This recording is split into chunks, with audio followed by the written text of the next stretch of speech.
रावण की कैद में लंका स्थित वाटिका में सीता माता जिस वृक्ष के नीचे बैठती है वहां वे अपने हाथ में एक घास का तिनका लेकर रखती है। जब भी रावण वहां आता है सीता माता उस तिनके को उठा लेती है, लेकिन बहुत सारे लोगों को इसका वास्तविक कारण पता नहीं है। तो चलिए जानते हैं आज के वीडियो में कि इस घास के तिनके का क्या रहस्य है। रावण ने जब माता सीता जी का हरण करके लंका ले गया तब लंका में सीता जी वट वृक्ष के नीचे बैठकर चिंतन करने लगी। रावण बार बार आकर माता सीता जी को धमकाता था, लेकिन माँ सीता जी कुछ नहीं बोलती थी। यहाँ तक कि रावण ने श्री राम जी की वेशभूषा में आकर भी माता सीता को भ्रमित करने की कोशिश की, लेकिन फिर भी सफल नहीं हुआ। रावण थक हार कर जब अपने शयन कक्ष में गया तो मंदोदरी ने उससे कहा, आप तो राम का वेश धर कर गए थे, फिर क्या हुआ? तब रावण बोलता है, जब मैं राम का रूप लेकर सीता के समक्ष गया तो सीता मुझे नजर ही नहीं आ रही थी। रावण अपनी समस्त ताकत लगा चुका था, लेकिन जिस जगत जननी माँ को आज तक कोई नहीं समझ सका उसे रावण भी कैसे समझ पाता। रावण एक बार फिर आया और बोला, मैं तुमसे सीधे सीधे संवाद करता हूँ, लेकिन तुम कैसी नारी हो कि मेरे आते ही घास का तिनका उठा लेती हो और उसे ही घूर घूर कर देखने लगती हो। क्या घास का तिनका तुम्हें राम से भी ज्यादा प्यारा है?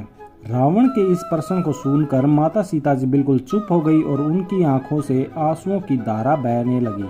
इसकी सबसे बड़ी वजह यह थी कि जब श्री राम जी का विवाह माता सीता के साथ हुआ था तब सीता जी का बड़े आदर सत्कार के साथ गृह प्रवेश भी हुआ। बहुत उत्सव मनाया गया था।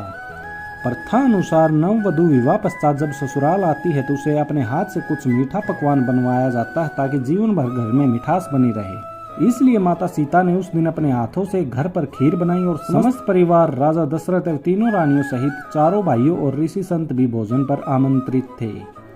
माता सीता ने सभी को खीर परोसना शुरू किया और भोजन शुरू होने ही वाला था कि जोर से एक हवा का झोंका आया और सभी ने अपनी पतले तो संभाल ली, लेकिन सीता जी बड़े गौर से एक चीज देख रही थी। ठीक उसी समय राजा दशरथ जी की खीर पर एक छोटा सा घास का तिनका गिर गया, जिसे माता सीता जी ने देख लिया, लेकिन अब खीर में हाथ कैसे डाले? तो माता सीता जी ने दूर से ही उस तिनके को घूर कर देखा और वो जल कर राख की एक छोटी सी बिंदु बनकर रह गया। सीता जी ने सोचा, अच्छा हुआ किसी ने नहीं देखा, लेकिन राजा दशरथ माता जी के इस चमत्कार को देख रहे थे। फिर भी दशरथ जी चुप रहे और अपने कक्ष में पहुंचकर माता सीता जी को बुलाया।